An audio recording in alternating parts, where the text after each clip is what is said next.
Agadirogan satatano shaktan asheshakaya prasurtana sheshan autsukya moha ratidan jaghana yo purva vaidyaya namostu tasmai.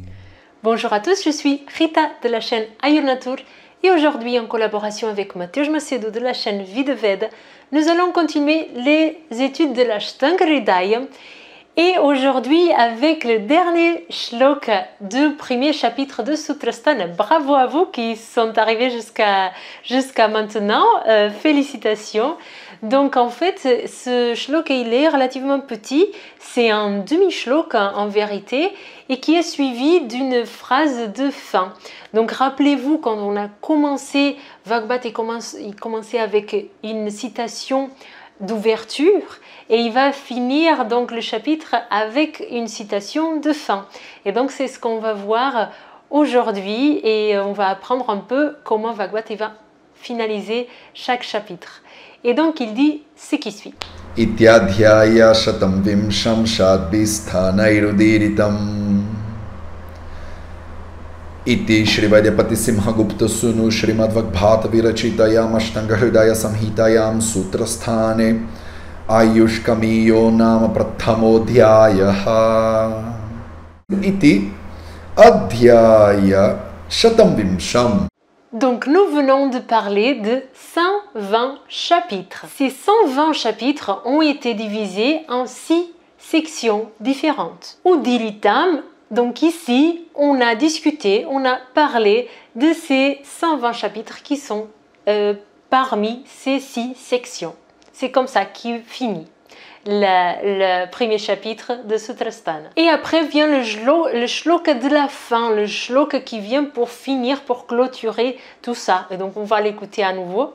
Iti Shri Vaidapati Simhagupta Sunu. Le fils du Vaidya Simhagupta. Son nom est Vagbhata. Bhagavata Virachitayam. Virachita, c'est écrire. Donc Vagbhata, le fils du Vaidya Simhagupta, il a écrit l'Ashtanga Hridaya Samhita. Sutrasthana, c'est donc la partie, la section où on en est encore. Ayushkamiyo, on a vu lors du premier ou un des premières vidéos de cette série, c'est le désir pour une vie meilleure et le désir pour une vie en bonne santé. Pratamo Adhyaya, c'est le premier chapitre. Donc si on met tout ça ensemble, ça donne Iti alors. Et il reste ici décrit qu'on vient de finir le premier chapitre qui s'appelle Ayushkamiya, donc le désir pour une vie bonne, une vie longue, qui appartient au Sutrasthana du Ashtanga Hridaya Samhita, qui a été écrit par Vagbhata, le fils de Simhagupta, et voilà, c'est ça. Donc ça, c'est le shloka de fin qu'on va finaliser dans chaque chapitre. Donc là, dans 2-3 vidéos, on va commencer le deuxième chapitre, le chapitre de Dinacharya, et du coup, il va finaliser par dire, on vient de finir ce chapitre qui s'appelle Dinacharya, qui est le deuxième chapitre, qui a été écrit par Vagbhata, fils de Simhagupta. Voilà, il va toujours répéter cette même chose à la fin de chaque chapitre. Donc il va toujours faire cette identification de quel est le nom du chapitre, quel est le numéro du chapitre, qui a écrit ce chapitre, dans quel stan on est et qui est ce Vagbhata, pour qu'on ne se confonde pas, parce qu'il y en a un autre de Vagbhata. Il y a donc un autre Vagbhata qui est celui qui a écrit l'Ashtanga Sangraha. Et en fait, il y a une compétition entre l'Ashtanga Hridaya qu'on lit et l'Ashtanga Sangraha. Ils essayent les deux de compétir pour avoir la 3e place des 3 ouvrages de la Brahat Triyad, des 3 ouvrages principaux en Ayurveda. Aujourd'hui, la plupart des médecins ayurvédiques ont le consensus que c'est l'Ashtanga Hridaya qui a cette 3e place. Mais en fait, ce que Mateusz Macedo nous explique, c'est que l'Ashtanga Hridaya et l'Ashtanga Sangraha, ils sont presque identiques. L'Ashtanga Sangraha, il est un petit peu plus étendu, il est plus descriptif, il y a plus de détails. Et l'Ashtanga Hridayam, il est un petit peu plus synthétique, donc il y a moins de détails, mais c'est le plus joli de tous et c'est le plus poétique, le plus facile à mémoriser et toutes ces choses-là. Donc même si parfois on a l'impression que c'est un petit peu compliqué, tout ce qu'on est en train de voir ici, l'Ashtanga Hridayam reste l'ouvrage le plus facile, le plus synthétique, le meilleur pour commencer les études, et c'est pas pour rien qu'on l'utilise pour commencer nos études. C'est le même ouvrage que les étudiants d'Ayurveda à l'université en Inde commencent. Ils commencent toujours avec l'Ashtanga Hridayam justement par sa simplicité, sa facilité à mémoriser.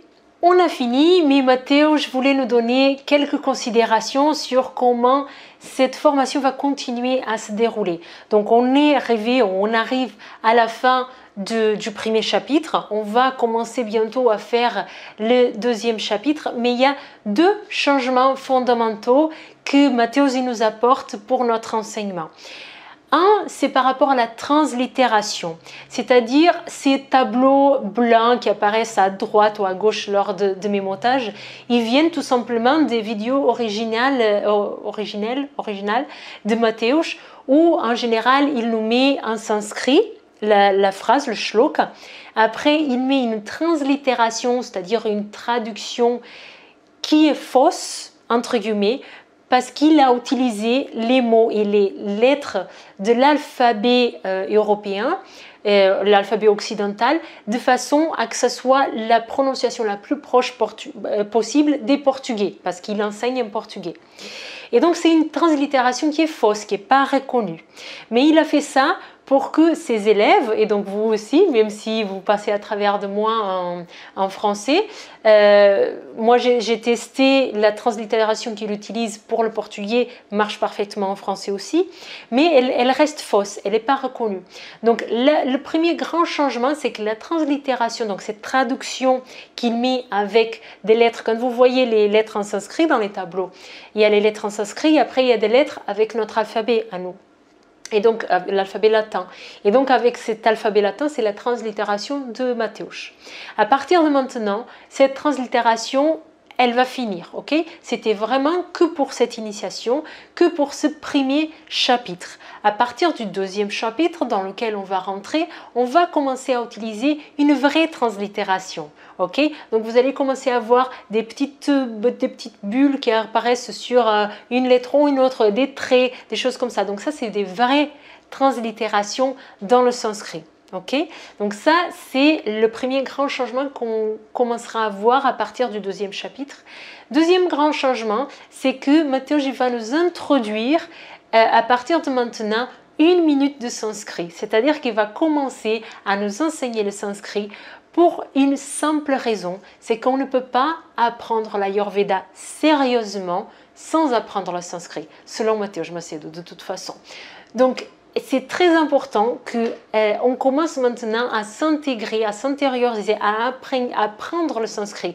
Alors, ce n'est pas une formation de sanskrit, il va nous introduire des notions de sanskrit petit à petit pour qu'on puisse commencer à comprendre les prononciations, qu'on commence à s'approfondir, mais petit à petit dans ce monde de sanskrit pour qu'on puisse après s'approfondir en Ayurveda.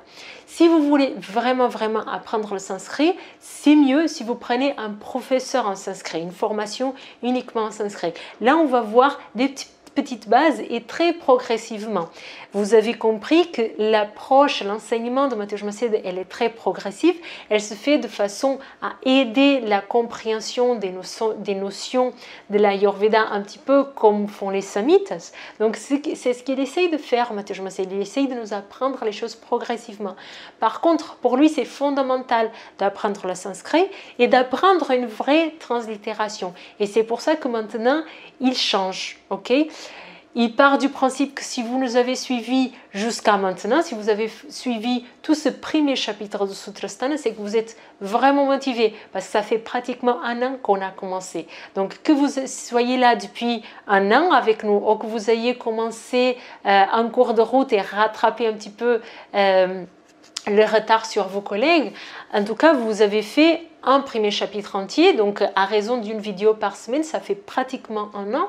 Donc vous êtes, selon ce qu'il dit Matej Macedo, le mot qu'il utilise en rigolant, c'est que vous êtes, on est, parce que je suis aussi son élève, des nerds ayurvédiques. Et du coup, en tant que nerd ayurvédique, probablement on est un petit peu intéressé au sanskrit. Je ne sais pas vous, mais moi, je suis particulièrement intéressée. Je vise un jour à être fluente en sanskrit, je suis loin de là. Mais on va commencer à mettre un petit peu le pied là-dessus. Ok, donc voilà ce qui nous explique dans ce qui va se passer dans les prochains changements dans cette formation. La vidéo suivante, la vidéo de la semaine qui vient, va être une vidéo de Sampratana. Sampratana, c'est la lecture en sanskrit d'un chapitre. Donc le Matej Macedo, il va nous lire tout le premier chapitre en sanskrit pour qu'on commence à s'imprégner du langage, des accents, de comment c'est le sanskrit d'un but à l'autre. Selon Matej Macedo, toute personne qui veut s'approfondir dans le sanskrit devrait avoir une période de sampradana dans sa journée. Même si c'est rien que 5 minutes, c'est important de s'imprégner du sanskrit et de faire cette répétition chaque jour, même si c'est rien que 5 minutes. Sampradana, c'est quoi? C'est simplement s'asseoir et lire en sanskrit, lire entièrement en sanskrit.